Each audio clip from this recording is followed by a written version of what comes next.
say it's a pleasure to have him again. He is the founder and lead on the Edinburgh University Masters in Science and Religion, and I believe at least one of your alumni are here. He, before that, had a career in physics as a physics researcher, and then trained again in theology and New Testament theology. So, Mark, we're very glad to have you. Thank you. Thank you very much, Hilary. Good morning, everyone, again. It's a great pleasure to be with you a second time. And actually, I should mention him by name. He's getting quite a lot of mentions. Jamie, over there, is one of our alumni from Edinburgh, one of our star students. So delighted to see that he's doing well down here with the PhD. Okay, so I've been asked by Hilary again, as on Monday, to speak on the Bible and human origins. And I've written on this topic, so I feel a little bit more comfortable than the previous topic. But lots and lots of questions arise, so I hope that to give you something to kind of get your teeth into here. I'll be focusing on two of the most famous texts in the Bible, really, the Genesis creation stories, not story. Notice I'm talking about plural here. The stories that are contained in Genesis 1 to 3. And these are famous, or perhaps even infamous, especially because of the long-running debate about whether we should take modern science into account when we read them. And if so, how? And I'm particularly going to be speaking about the issue of human origins, which is a particularly burning issue at the moment in the science and religion field. What do these texts tell us about the questions of human origins? Well, I think it's fair to say that modern science has changed everything about the way that we read these texts, or the questions we bring to them, even if, like me, you're a biblical scholar who is trying his hardest to avoid anachronism, that is, to bring my own modern concerns to an ancient text. I'm very concerned to respect the historical integrity of these texts as, products of a pre-scientific age. Nevertheless, I'm aware that the kinds of questions that are of interest are generally those which are informed by our modern scientific age, and I'll certainly be talking about those. Well, I'm sure you'll be familiar with one of the very important questions that runs in Christian circles about the Genesis creation stories, particularly whether the 6 days of creation in Genesis 1 should be read as literal 24-hour periods, or whether we should understand them as metaphorical or geological periods, or something like that. Of course, this is the debate between young earth creationism and mainstream science. I'm not really going to say anything about that at all. I'm going to focus more on the second creation story in Genesis, 2 to 3, which is the story of Adam and Eve. Biblical scholars generally think that this was written at a different historical context by a different personal group of people compared to the first story, and I'll say a little bit more about that later on. But of course, it's the story of Adam and Eve in the garden, their disobedience to God, eating the forbidden fruit, and then being expelled from the garden. This is a summary, and if you're interested in following this up in more detail, there's a number of really excellent books been written recently. That's just my one, which goes into this in quite a lot more detail than I'm able to in the lecture. The Nature of Creation, I think there's still a copy left in the bookstall.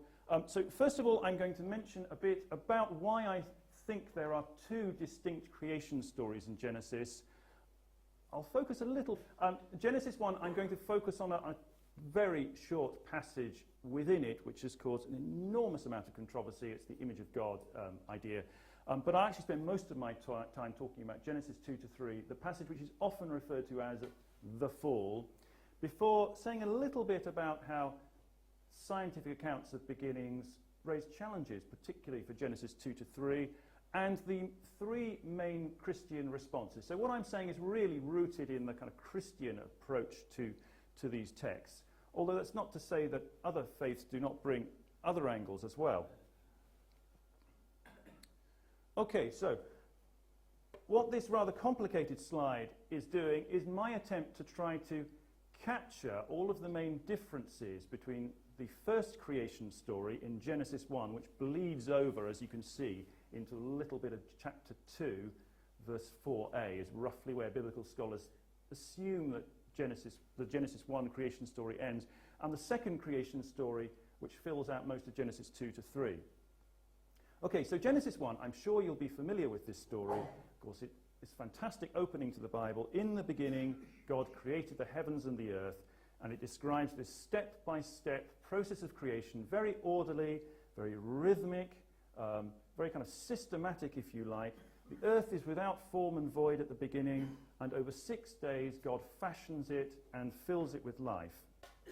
Now, very early on in the modern period, when people first started thinking critically about the text of the Bible, it was noted that in these two creation stories, the Hebrew word for God is different. So in Genesis 1, it's the word Elohim, and in English, an English translation, that will just be rendered as God. Okay. In the Genesis 2 to 3 stories, on the other hand, you'll see that God appears as the Lord God in English, Yahweh Elohim. Now, focusing on the first story, I'll cut to the chase and tell you what the kind of consensus in biblical scholarship, insofar as there is a consensus. It is widely held that the author or group of authors of the first creation story in Genesis 1 is a group of priests or a priest, and that is the reason why we have this kind of rather rhythmic, repetitive structure, which sounds just like a piece of liturgy. And if you've heard it read out in a religious service, you'll know exactly what I mean. It sounds just written exactly for liturgical use. Some other important differences. In the first story, water is very important at the beginning. It has this kind of chaotic tendency. The first thing that God needs to do is to get it in control. It must be separated and limited before the earth can be filled with life. In the scheme of creation, humans are created last. They are blessed and they are given dominion over all of life. And then, of course, the story culminates in the seventh day when God rests. Now, moving to the second creation story, like I said, we have there a different name for God. And for that reason, because that story is very comfortable about using the divine name Yahweh for God, that author or school of authors is referred to as the Yahwist.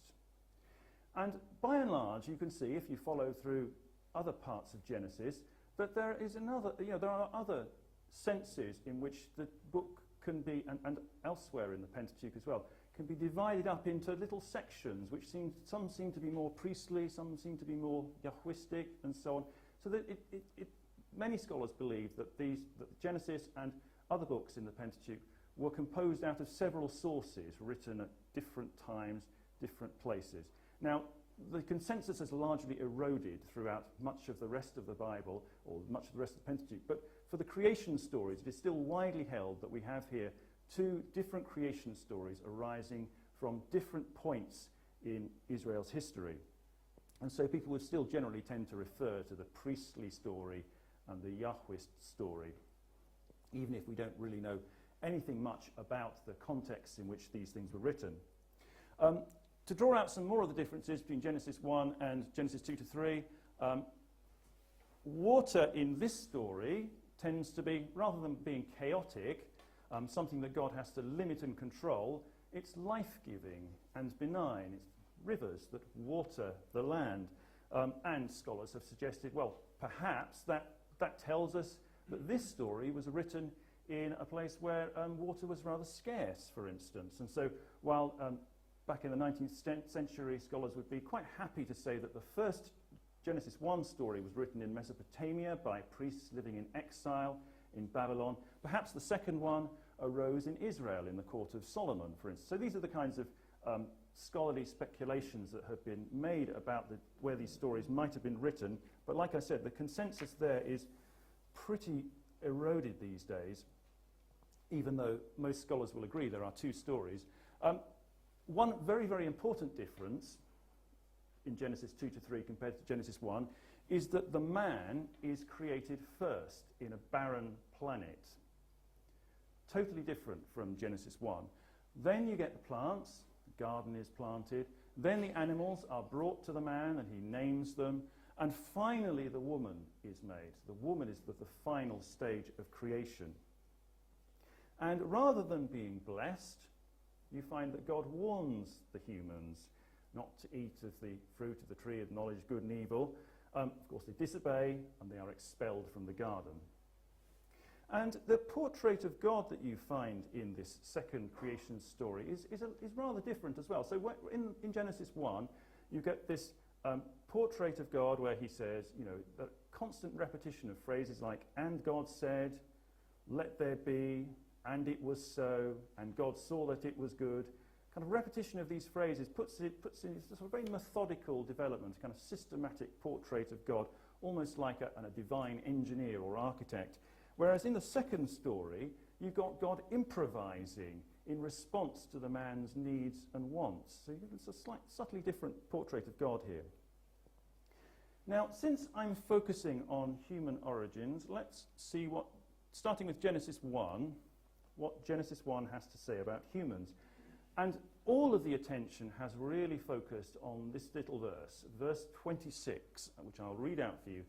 Then God said, let us make humankind in our image, according to our likeness, and let them have dominion over the fish of the sea, and over the birds of the air, and over the cattle, and over all the wild animals of the earth, and over every creeping thing that creeps upon the earth. This little verse, and particularly the first few phrases, let us make humankind in our image according to our likeness, are incredibly convoluted in terms of the scholarly material on this. Every single word is disputed there in terms of the translation and the meaning and the interpretation. I could take the whole week just to go through what has been said about those two little phrases. I'm sure you'll thank me for saying I'm not going to do that. I'm just going to give you some of the main interpretations. Now, this will look a bit complex, but I will take you through it slowly. The most famous or the most popular interpretation in Christian tradition is what's referred to variously as either the substantive or ontological or structural interpretation. This is trying to understand, what does it mean to say that humans are made in the image of God? And this interpretation would suggest that there is something substantial, biological in other words, ontological about our being, which confers upon us the image of God. It's something sort of real that you can point to about humans.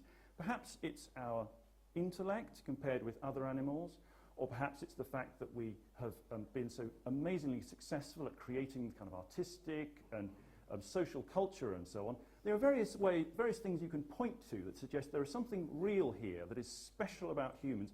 That is what's, the image of God is manifest in that thing about humans. And throughout Christian tradition, this has tended to be the most popular interpretation. So Augustine, in particular, is famous for having said that the image of God in humans is our ability to rationalize about the world, to possess something of the mind of God. Aquinas had a similar take on it, but he also pointed to, for instance, I rather like this, the special thing about humans being made in the image of God is that we stand on 2 feet, which means we can look up to the heavens more easily. So that's the substantive interpretation. I have to say that most theologians would probably tend to veer towards it a bit, even modern theologians. Biblical scholars, on the other hand, are completely different by and large, and they tend to prefer something called the functional interpretation.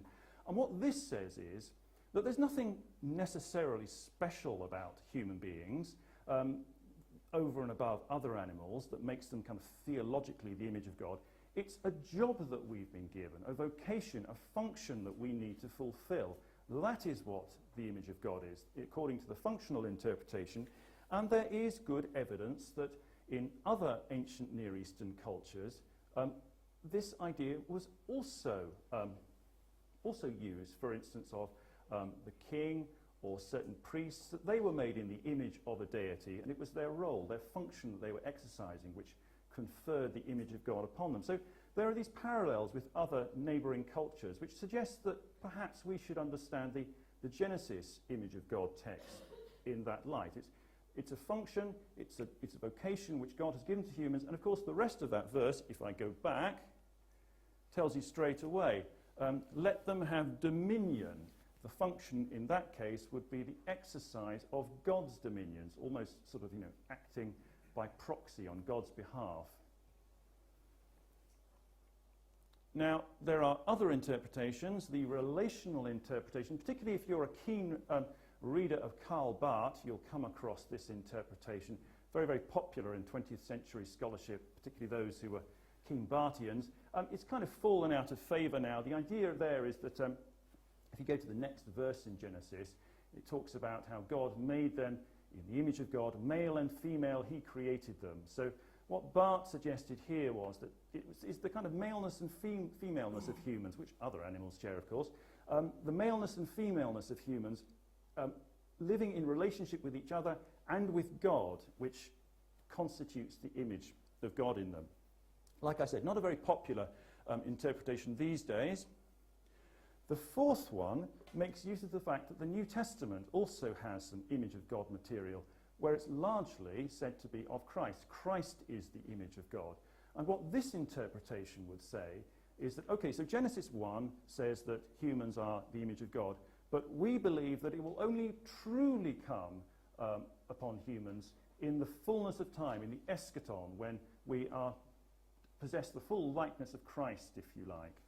That's why it's called the eschatological or Christological or dynamic interpretation. There are others, though, who kind of despair that we are ever going to solve this problem and adopt something that's called the multifaceted approach.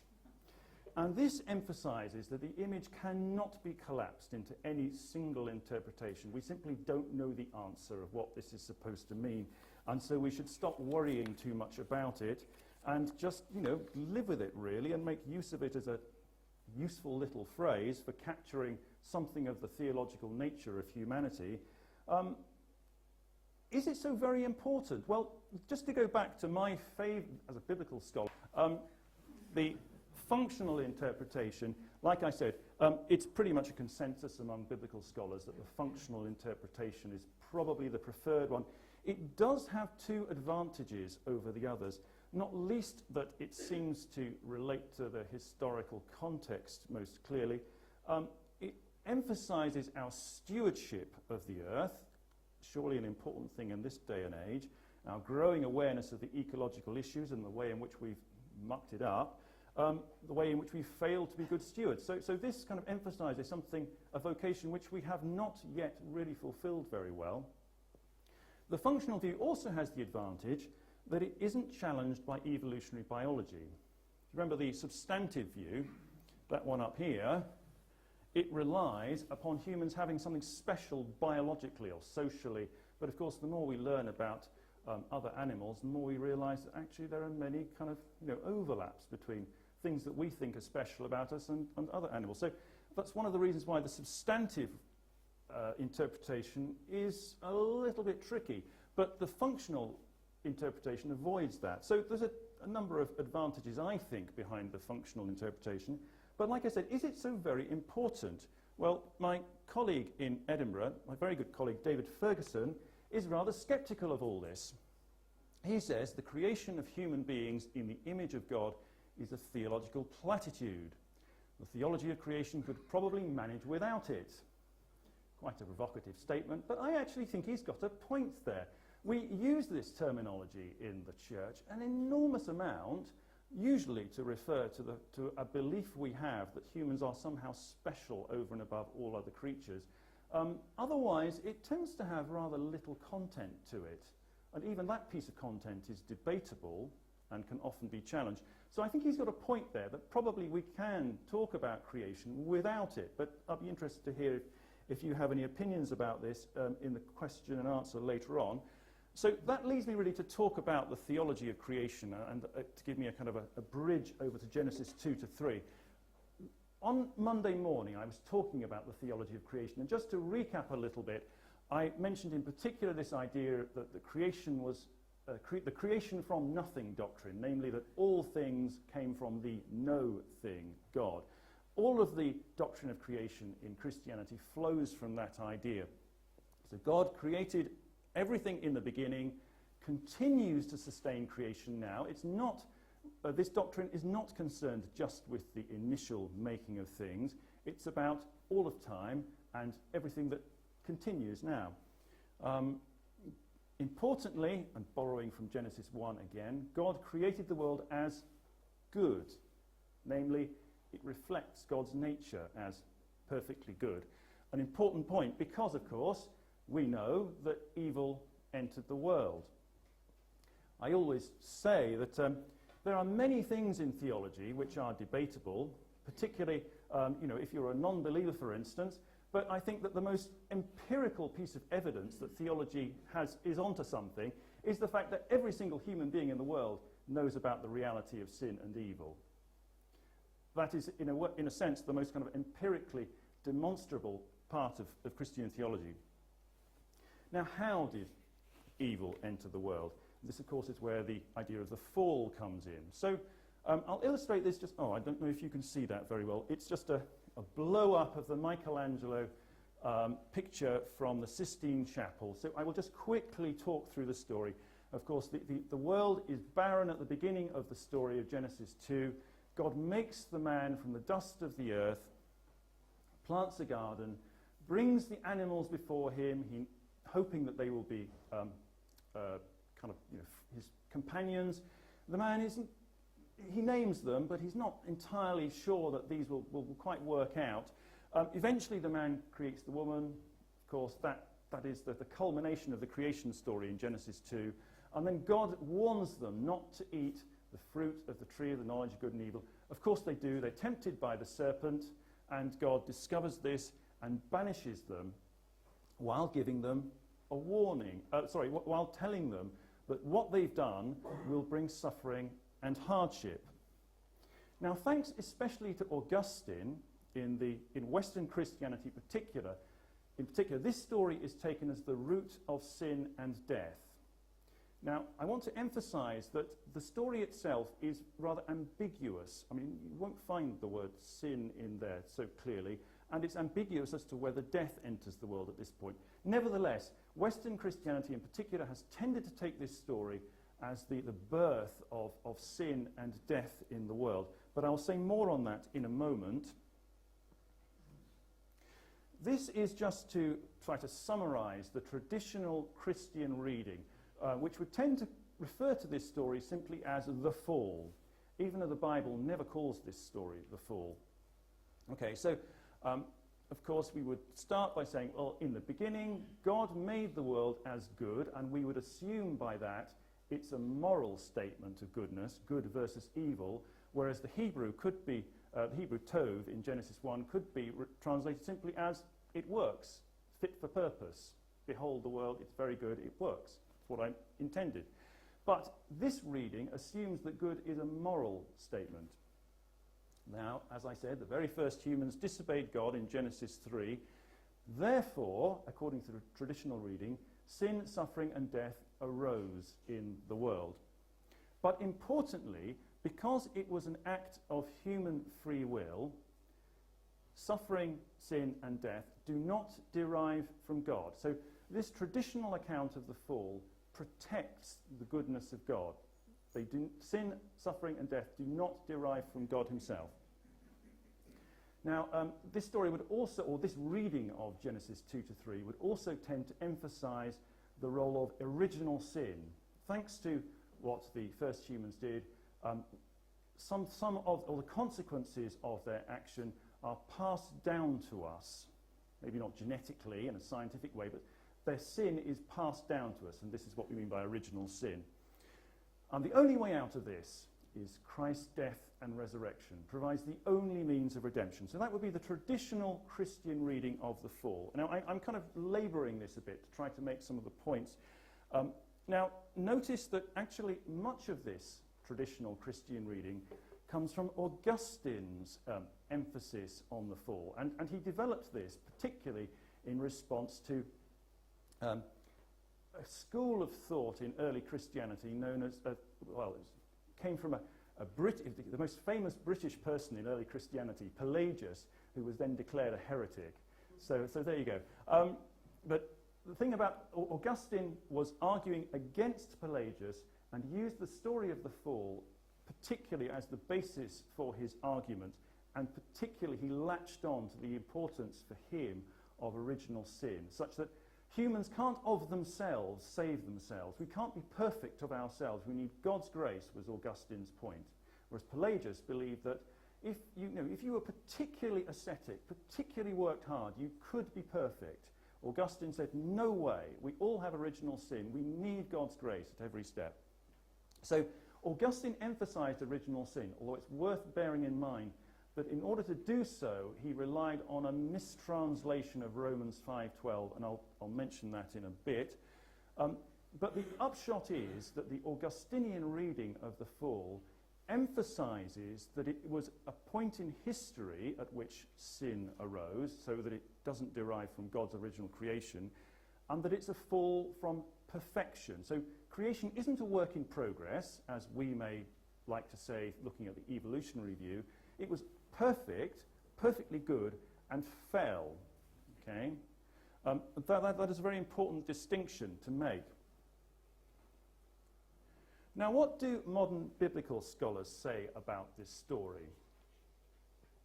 Well, they would tend to, there's a diversity of opinion here, but taking the kind of critical perspective, which I suppose I would tend to belong to, they would emphasize that there are many similarities between this story of Adam and Eve and other creation myths in the ancient Near Eastern world, particularly the idea that there was a kind of idyllic state for humankind in the very earliest days, and that we've lost that.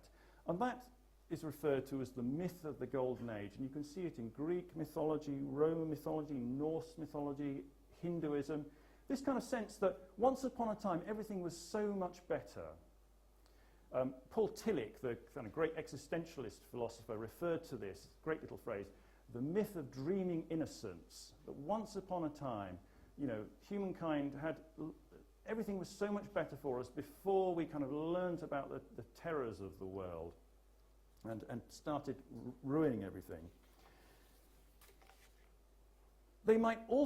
Scholars might also emphasize, thinking about the genre of this story and how well it relates to other stories in the Hebrew Bible, which might be considered to be more historical, might particularly emphasize the fact there are various elements in this story which are rather fairy tale-like. So, for instance, we have a perfect garden, which is lush and fertile, and the man and the woman need to do nothing to it. It's free of hazard. They just seem to be able to, pick fruit from the trees and so on. God walks and talks with them in a very anthropomorphic way. We have these two very strange trees, and, of course, a talking serpent. And perhaps most importantly of all, one of the functions of the story, one of the most important functions of the story, is told by the fact that the end culminates in this warning from God, which effectively is an explanation. So he says to the woman, because you have done this thing, you will experience pain and suffering in childbirth. And to the man, God says, and you will have to, scratch your living from the ground in hardship. So at least one important function of the story is to say this is why life is so hard now. It's telling telling people why life is hard now by using a story from the past, in effect. It's an etiology, is the technical term. And the final thing that biblical scholars might like to emphasize is that although Christianity has tended to major on this story, the rest of the Hebrew Bible shows no interest in it whatsoever. Adam is mentioned twice in two genealogies, and there is a vague allusion to the story of the garden in Ezekiel, but apart from that, it never appears again in the Hebrew Bible. It's picked up in a few passages in the New Testament, and I'll mention those in a moment, but it does not seem to have the significance in the Bible that it has come to have in Christianity. And in fact, this story is better seen, many biblical scholars would say, in the context of the cycle of stories we have in Genesis 1 to 11, where humans are placed in a situation, continually overstep the boundaries, God punishes and then redeems. A cycle of kind of disobedience followed by redemption. From that point of view, this story is just the first stage in that cycle of stories, telling out the relationship between human beings and God, and how humans, despite the fact that we constantly mess things up, yet God forgives and comes back to us, if you like. In other words, just to sort of finish this little section, according to many biblical scholars, the question of whether this story was ever understood to contain any meaningful history in the sense we understood it, rather misses the point of what this story is about. And I'll come on to the New Testament in a bit. First of all, let's just quickly go through scientific accounts of beginnings and what they might have to say about this. Okay, so physics, first of all, paints a grand picture of creation. It's very easy to tie this view you get from physics into the Genesis 1 creation story with a kind of systematic, gradual opening up of creation, if you like. The grand symmetry and mathematical elegance of physics is very easy to go here with the kind of order-loving, law-giving God of Genesis 1. Evolutionary biology, too, also gives you a grand picture. And, of course, humans are at the end of the process, rather like in Genesis 1. But there are more significant challenges for Genesis 2 to 3. So if we try to, and I will really cut to the chase by talking about the scientific consequences for the fall. So, first of all, particularly focusing on the Darwinian picture of evolution, what we see is, of course, that suffering and death are integral to life on Earth. Evolution would not happen if it was not for the fact that all organisms die and often suffer along the way. And it's possible to draw the conclusion from that, but in some sense, we, as successful creatures on Earth, we've won our little bit of the evolutionary arms race, at least for the time being anyway. So we are hardwired for this. It's in our genes. We are hardwired for survival of the fittest. And another conclusion from that would be that the competition in evolution, which does involve a certain amount of self-seeking and self-preservation, perhaps even selfishness, ruthlessness, they are part of who we are as human beings. It's written in our human nature thanks to our evolutionary heritage. Would be one of the consequences you could draw from the evolutionary picture. That leads to rather difficult questions. If we are selfish and competitive because of our human nature, which we've gained from evolution, and we tend to refer to some of those things as sin, well, is it really sin if it just comes from evolution? Why should we be punished for it if it's just part of human nature? Of course, I'm forgetting about the story of the fall at the moment. And, of course, if you say, well, the Creator is the source of all this, the maker of the evolutionary paradigm and life, well, surely we have to say that this sin, this kind of problematic area of human behavior, well, it's his problem, not ours. How can such a being be said to be good? Now, I'm posing this very, very starkly because I'm trying to draw out the real kind of problem of the issue. So you won't hear it said very often in Christian circles in quite such stark terms. You will often hear, if you read New Atheist literature, you will. But I'm trying to really over-egg this in order to draw out the importance of the issues here.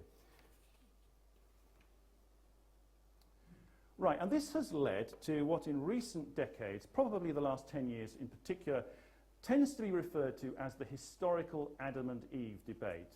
And such has been the kind of reaction in Christian circles to those questions which I posed just now, that is often, so this is nothing to do with the 6 days of creation in Genesis, although often creationism is connected with this idea.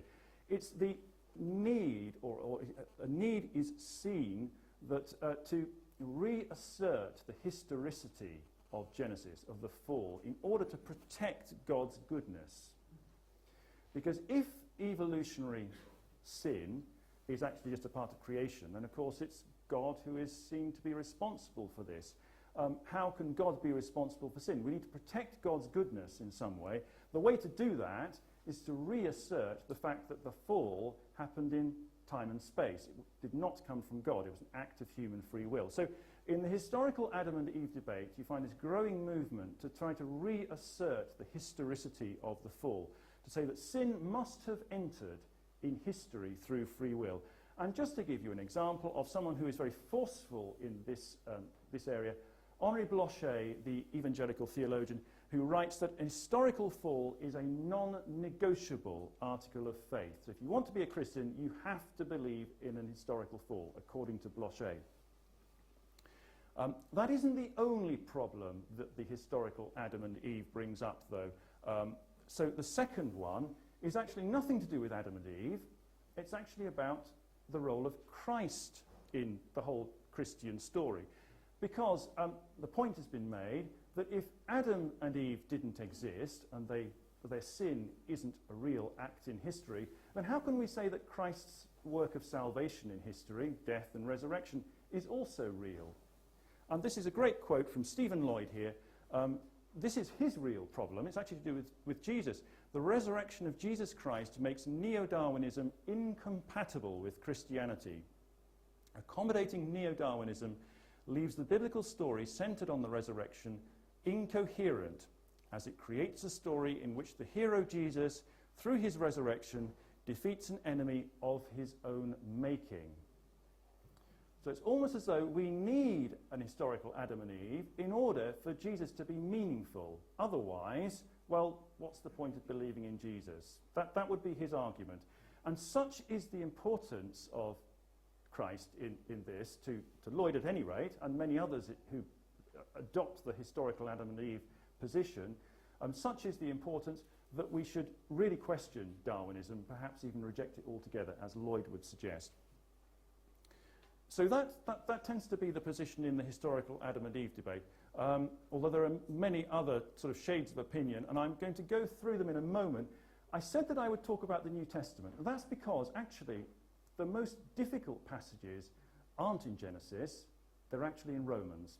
This is the other place in the Bible where Adam and his sin tends to be focused on, but it really is only a few verses.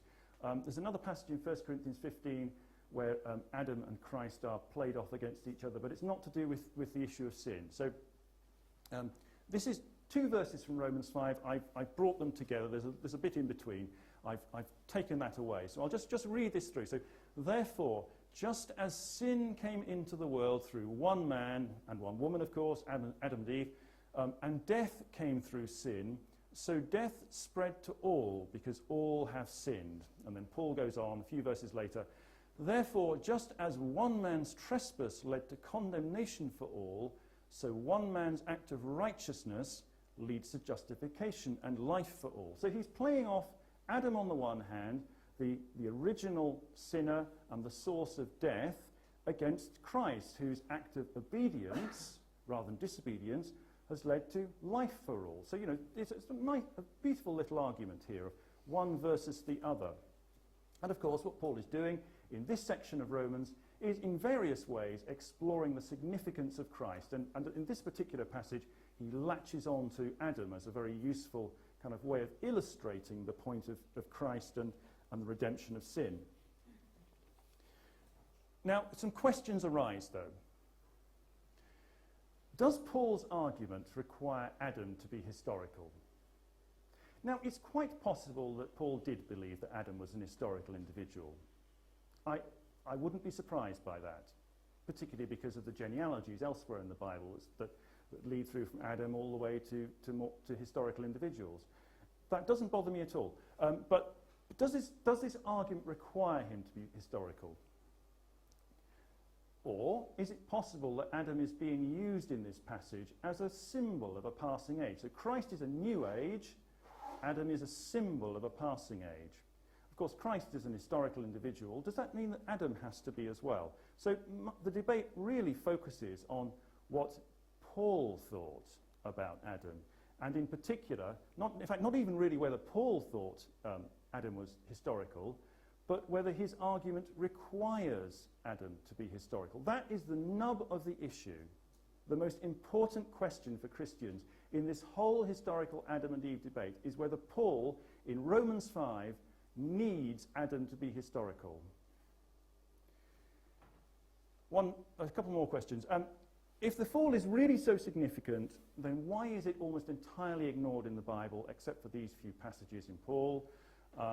And finally, what do we do with the fact that in this passage, particularly Romans 5:12, Paul connects sin and death causally. So sin is the reason that we have death. Of course, I mean, that evolutionary biology would say that was a complete nonsense. Death has been around far longer than human sin has been on the scene. There are various ways of approaching this, but reading it literally, it would seem that we cannot connect sin with literal death. Okay, so lots of questions arise from this tiny little passage. But like I said, it is the most important passage, I think, in the whole debate. It's the one that inevitably all the various chains lead you back to. Okay, so how have Christians tended to find solutions to this kind of knot of problems, particularly focused on Romans? Well, there are three main interpretations, and I'll go through these quickly because I can see that my time is running out. The first is to retain the historical, traditional view of the fall and reject evolution. Second is to retain the historical fall and retain evolution, a kind of a middle way. And the third is to reject the fall and retain evolution. And I'll quickly mention these. So the first one tends to be associated with creationism, where we would interpret those early chapters of Genesis in some literal historical way as relating events that must have happened in history. We might even go so far as to say that the fall happened 6,000 years ago, but that isn't really important. You just need to somehow believe that Adam and Eve was some kind of historical individuals and there was an original sin. But of course you're still faced with the problem of what do we do with this gigantic edifice of modern science, which presents huge amount of evidence that this cannot be taken literally.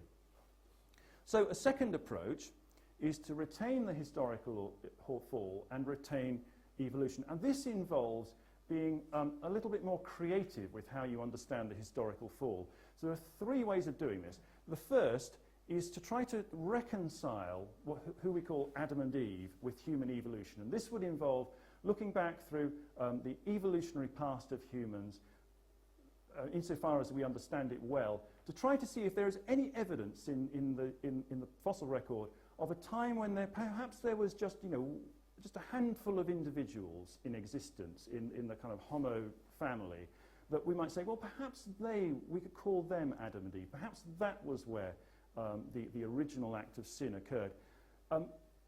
I think that has been largely unsuccessful, that particular attempt. I won't go into the details. If you want to know more, Dennis's book has a lot on this. My book has a little bit. So I'll go on to the second one, the fall upwards. This is quite a popular interpretation. This is the idea that perhaps the first sin arose when consciousness and particularly conscience arose in the human condition. Once humans became aware of the consequences of their actions, and became aware of guilt and remorse, perhaps that was when we could locate the first human sin. The problem with that reading is that actually that moment in human history was a very positive step forward for human awareness. I think most of us would regard that as a valuable part of what it means to be human, being conscious of our actions and so on. So that's often called the fall upwards. It doesn't really feel quite right to say that this was a kind of momentous catastrophe across the whole world. And the third position, which is probably the most popular, is what I tend to call the Neolithic Adam. This is where you would say that, let's say that much more recently in human history, perhaps in Neolithic times, say 10,000 years or so ago, there was a man and perhaps a woman. Of course, there were many, many millions of other humans spread across the world, but one particular man or couple or woman were gifted by God with the Holy Spirit, and so this is called the Homo Divinus model, the divine human. And that person or those people were the first to commit a theological sin, if you like. Many people find that a useful way of approaching the various problems here. I myself am not convinced. I don't think it offers a very good reading of the biblical text, but nevertheless I'm aware that many people find that useful. I'll go on to the third approach, because I personally find this more fertile. And this is where you reject an historical fall and retain evolution. And as a critical biblical scholar, where I do not think that the Bible requires a strongly historical idea of a fall anyway, I think I'm probably predisposed towards this particular approach. When you, with no historical fall, straight away you don't have to rely on this idea of original sin. You don't have to talk about fallenness and natural evil as coming from the fall. You can talk about God's good creation, which includes evolutionary suffering and death, entropy, decay, survival of the fittest, predation, aggression, all these kinds of things that have been allied with fallenness. We can now say, well, let's take a different approach and say that God intended these things. We may find it difficult to say that they are morally good, but nevertheless they are good in the sense in which God intended them to be part of the creation. What can we, if we work with that, what can we do? Well, what we find is that we need to reconceive completely the whole theology of sin and suffering. I mean, you have to start from scratch, really. And I'm just going to very quickly talk you through some building blocks for constructing this, reconceiving this new approach to sin and death. It tends to go by the name of theistic evolution, so it's a theological or theistic perspective on evolution. Okay, so the goodness of God, I said earlier on, this is something that needs to be protected, and sure enough, in theistic evolution, this would be a concern. Now, of course, we find it very difficult to talk about suffering and death as goods. But we certainly, in this picture, we may not, if they're part of God's creation, we would also find it difficult to say that they are evil, because, of course, they would come from God. So how about we move away from this morally loaded language of good and evil and talk about them as ambiguous, simply because, for want of a better term in human language, very often theology is struggling for appropriate terms here. Shadow side is another term that's sometimes used for this kind of these elements of creation which we find it so difficult to relate to. But in this approach, we would try to avoid using moral language. Of course, the question arises, is suffering and death any easier to explain? Well, no, it isn't. We are still left with the millennia-old problem of theodicy. And what do we do with Genesis 2 to 3? Well, probably ignore it, or at least don't highlight it as though it's the only source of material we have to go on sin and death. Put it back into its context as part of a cycle of stories in Genesis 1 to 11 and throughout the Hebrew Bible which explore the way that humans and God have related and overstretched their boundaries and so on. In particular, we find that there are now many additional resources we can play with, not just Genesis 2 and 3, but many other passages in the Bible that we can use to explore the significance of sin and how that relates to creation and the goodness of the natural world. I won't go through those in detail, because I want to just finish by the last couple of building blocks, which are very, very interesting here. There's a philosophical problem that arises. I've called it the only way theodicy. This is the idea that perhaps, why did God create a world in which creatures had to suffer and die? We find this very, very problematic. So the answer is perhaps it was the only way that God could find to make such a world where there were free creatures. It's called the only way theodicy. Well, that does imply that God was limited, that God could only find one answer. Okay, so that's not great, but on the other hand, we can put a positive spin on it, because, of course, we know that Christians believe in the story of the incarnation. God deliberately limited himself by becoming a creature, God in Christ, so that in order to save the world. So there is a tradition of God deliberately choosing emptying or limitation in dealing with humankind and the world. So this kind of approach, theistic evolution, always ends up by emphasizing the cross and resurrection of Christ as whatever the problems are, we must look to the cross as the solution for evolutionary suffering and death. So we're talking beyond the issue of human sin now, to all of the ambiguities of creation. The cross is that which, the cross and resurrection are those events in history which put that right or which clarify the ambiguities. Of course, they still appear to be ambiguities to us. In the fullness of time, they will be clarified. And Christopher Southgate, who Vinod mentioned, is one of the great proponents of this idea. Now, I'll quickly just summarize what I did. So I've been talking about two distinct creation stories in Genesis. I've done very little to try to join them up, deliberately so. You may want to ask me about that later on. Image of God, I mentioned the problems there, but said that perhaps it was less important than we might make of it.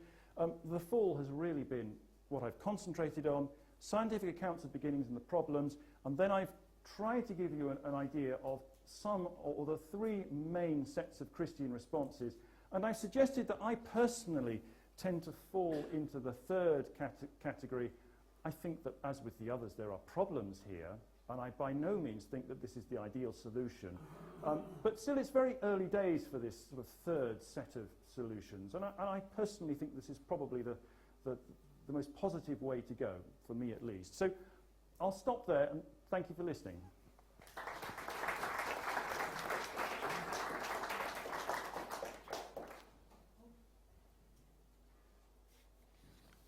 Thanks very much indeed, Mark. I think you've got our brains really racing with some really difficult theological questions and things, as you say, that have no easy answers. So let's throw it open.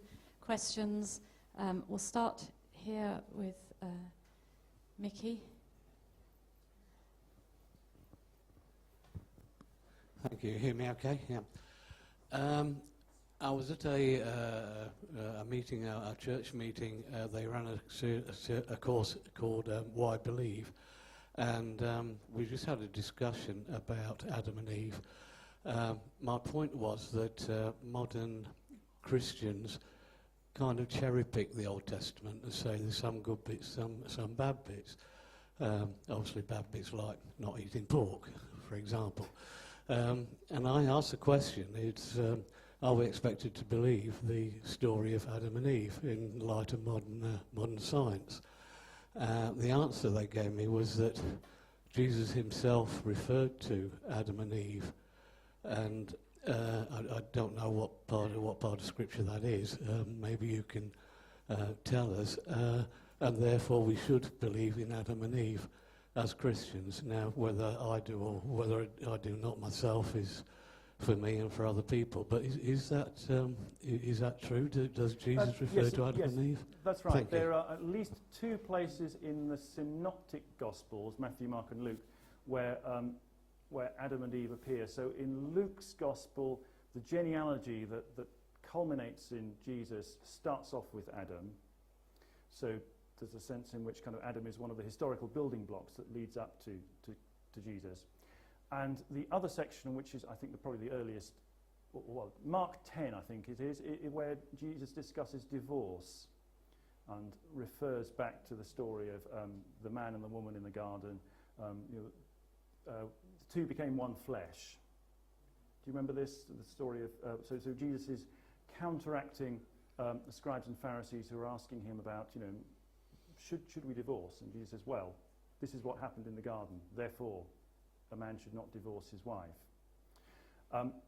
Whether Jesus requires Adam to be historical or not, I don't know. Is that important, what Jesus believed about the historicity of Adam? Again, I don't know. The debate really hasn't tended to focus on what Jesus himself believed as a human being, living 2,000 years ago. It's tended to focus on what Paul believed because of this crucial passage in Romans 5, which is so significant for theologies of the atonement. Laurie at the back, and then we'll come forward.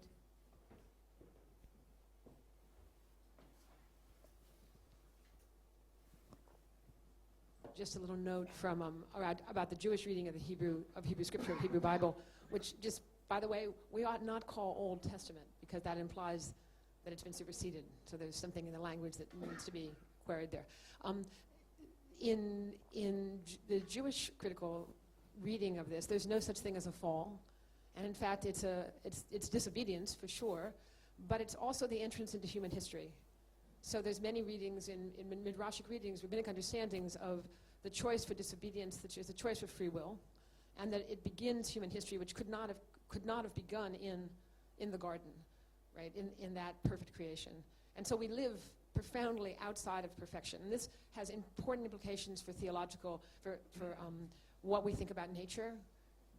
A Jewish understanding of nature is morally neutral as opposed to good, right? Good being the creation good, the Adamic good. Secondly, if you focus the sense of evil on this act of disobedience, then the much more profound act of murder, which comes a bit later, is not emphasized, or the much more profound act of disbelief in the golden calf is not emphasized. So a Jewish understanding would in fact read this differently than a Christian understanding. It's important when we think about what the meaning of this is. And finally, Jesus was profoundly a Jew, right? There's not one indication that that's not the case and that he's not a Jew within a Pharisaic rabbinic tradition. So of course he would read this, it would seem to me, as any Jew would have received these words as coming directly from God to Moses, and to Moses to the reception community, and that's, in that case, via Ezra, for the redacted text. Just one word on the documentary hypothesis, which is, says that there's 4 schools.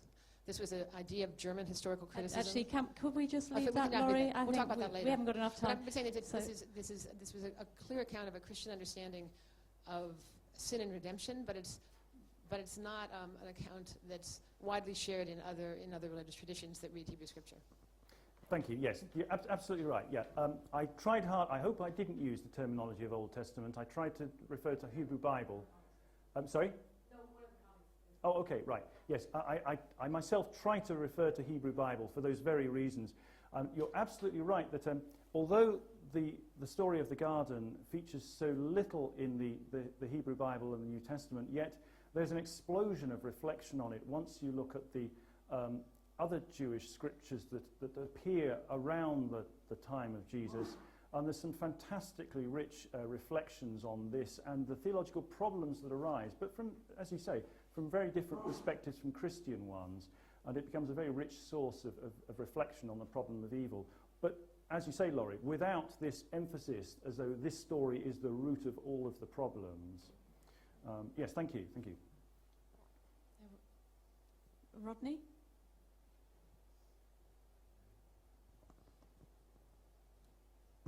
Again, 2 quick comments. Thank you. I mean, brilliant talk. Really great. And I'm with what you say. But a quickie on the image of God.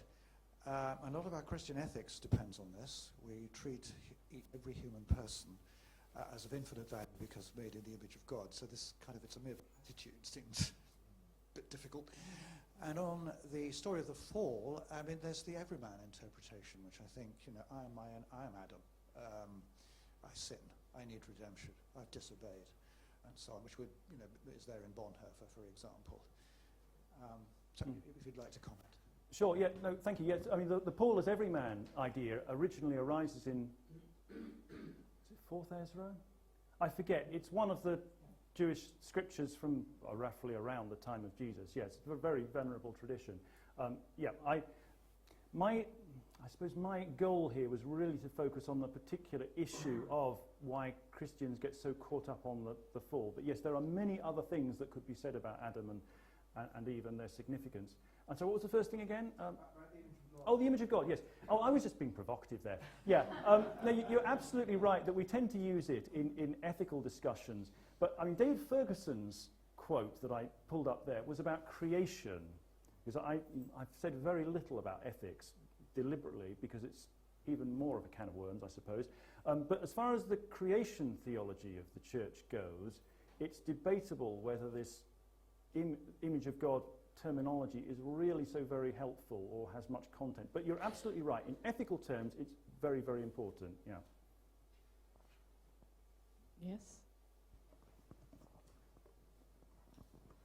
I have a hermeneutic issue. One of the issues is that the interpretation which follows later, do they really follow a kind of evolutionary story? Is there an evolution of interpretation itself to fit in line with the evolutionary story? That remains as a question. And what I see here is that there are often some meeting points, and also there are divergences. And these divergences are important to really contextualize the later interpretations again. So there is a hermeneutical process that goes on, but does this process really address the issues that are historically raised, such as sin or redemption, or historical issues remain by the side of this entire interpretive process, and thereby always creating a certain kind of tension, a creative tension between the historical and the hermeneutical? Thank you. Yeah, great questions there. So both of them are connected, I think, by, let me see it, try out if I've understood you correctly.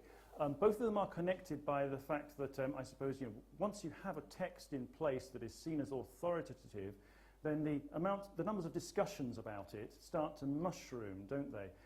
Both in terms of the diversity and the sheer number of discussions. But I think, and certainly you see that in Jewish discussions of the significance of Adam and Eve, this kind of mushrooming of different ideas and interpretations and identifying of problems with it. Christianity, I think, has vastly and greatly suffered because that mushrooming has not taken place with this particular reading. We've been constrained to follow one particular track of thought, defined largely by Augustine on this. I have no great beef with Augustine, one of the most important thinkers in the last 2,000 years, but the way that the church has responded to his teachings on this, I think, has shackled us somewhat. If I had time, I was going to show you some of the doctrinal statements that some of the mainstream Christian churches have made off the back of this teaching, and they're truly scary, some of them. But that's for another day. Yes, you're absolutely right that there is a sort of because it's a normative text with a great deal of authority, the number of discussions that can be had and have been had have diversified. But I think it's important to say that Christianity has really been very effective at squashing the diversity there. And I have a great deal of respect for the Jewish tradition on this, which I think has been much more positive and fertile.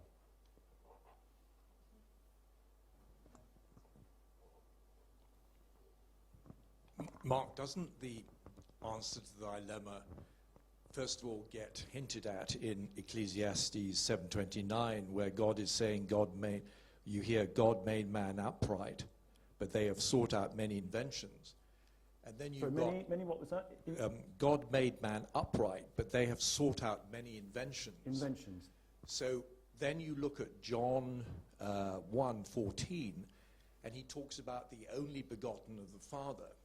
Up until now, we've been discussing the human view, and I almost get the impression that God got very bored with the debate and said, this is what man looks like, this is my son, and you've got John saying he's the only begotten of the Father, the only child of God.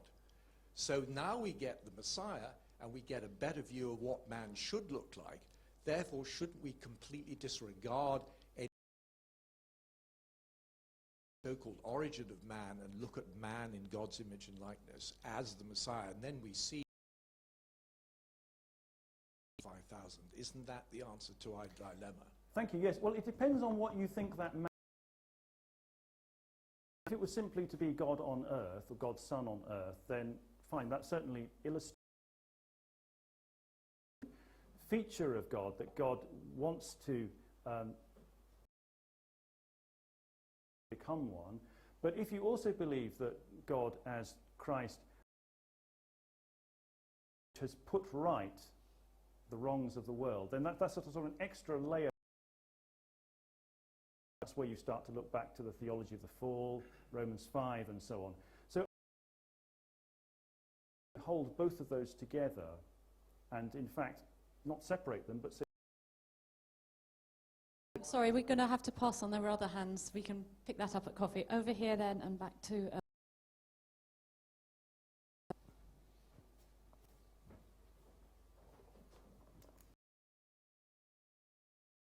You mentioned a couple of possibilities for interpreting Romans 5 with this third Christian. A little bit, and maybe share what for you has become personally satisfying in terms of... yeah, good question. So maybe just to expand a little on what I was hinting at, and I went past this bit. 3 to 8, chapters 3 to 8 in particular, are extremely trying to wrestle with the issue of the Jewish law and how do Christians relate to it, particularly given in his Gentiles were coming into the church. Should they be asked to live under the law and be circumcised, or has Christ brought an end to humans? And of course, we know what came of this. We know that a new situation has come to bear now, and Gentiles do not Jewish law. So this is part of, it's rather kind of tortured secret from all kinds of different angles, and tries to find ways in which, and this one in particular is where he explores, of course, the story of beginnings, which is in Torah. And it's a beautiful little illustration he chooses. I mean, Paul, the man was a complete genius. So, you know,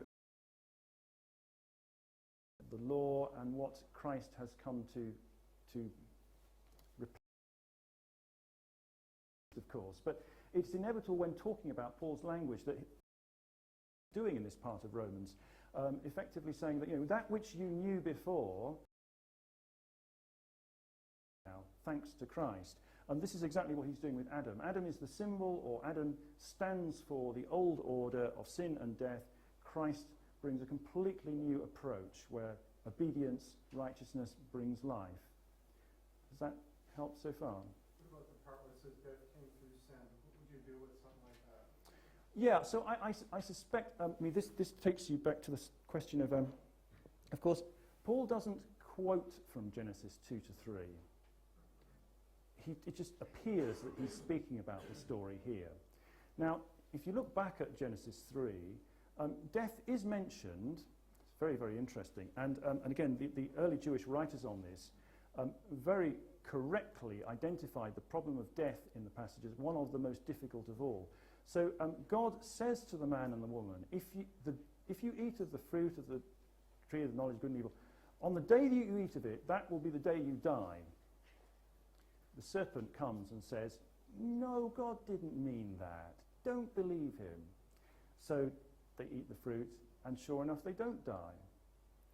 Very, very difficult theological problem here. The great biblical scholar James Barr, in his book on Escaping from Fundamentalism, makes this point, that if you judge the serpent and God against whether their pronouncements come right or not, well, it's the serpent who's in the right here, not God.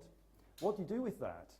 Well, this was recognized as a problem very, very early on, even before the time of Jesus, and we have various Jewish writings that try to explore the difficulties in this problem, because the serpent appears to be the one who's in the right here, not God. So very, very difficult problem. So the man and the woman are expelled, and we're then told later on in Genesis that the man lives to a ripe old age of 930 years. So not bad, I would have thought. So, you know, again, all of these questions, how do we try to find an answer through this? It's not clear that Paul really reflected that deeply on the passage. He somehow sees a connection, a causal connection between sin and death, because, of course, he wants to draw out the connection of obedience and life with Christ. So, I mean, he's doing rather imaginative exegesis, shall we say. Could I just ask a follow-up to that? I mean, somewhere in those verses you haven't got there in Romans 5, I believe Paul refers to Adam as a type, a tupos of Christ. Exactly. I mean, do you interpret that as him thinking that perhaps it was a figurative, he's referring to Adam figuratively? Yeah, no, thank you, Hilary. You've just given me another piece of ammunition in a way. Yeah, Paul himself uses this Greek word typos to refer to Adam. In the verses in between, he says, you know, Adam is a type of an age, a symbol, in other words. So Paul himself says, you know, this is the way I'm doing this argument. Believe Adam to be historical or not, if you like, but I really require him to be a symbol, a type. Okay, there was okay, let's go right to the back. One row from the back, in front of Andy.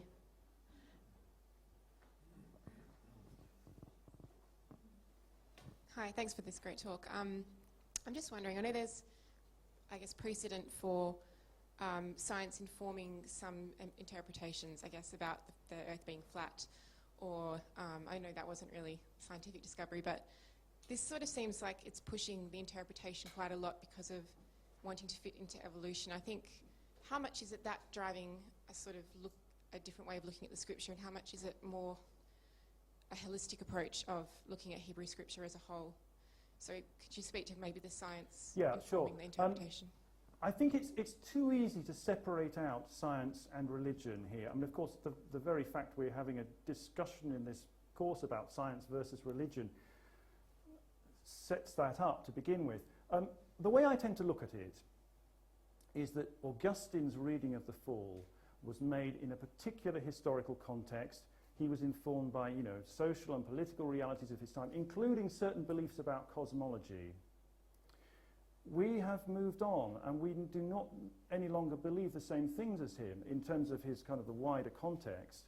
And we are constantly refreshing our views of Scripture. I mean, I don't believe that these things were ever set down in stone to be, well, that's what they say, that's the interpretation, live with it, you can't ever question it. I do not believe as a Christian that, I should just take this as read, if you like.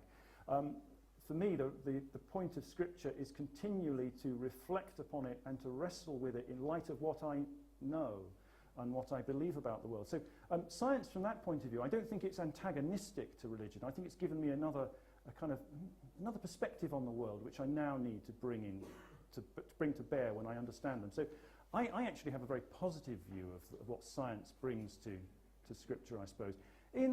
And I have this probably slightly naive belief that if it's true, then both will work out. There's only one kind of truth at the end of the day, I suppose.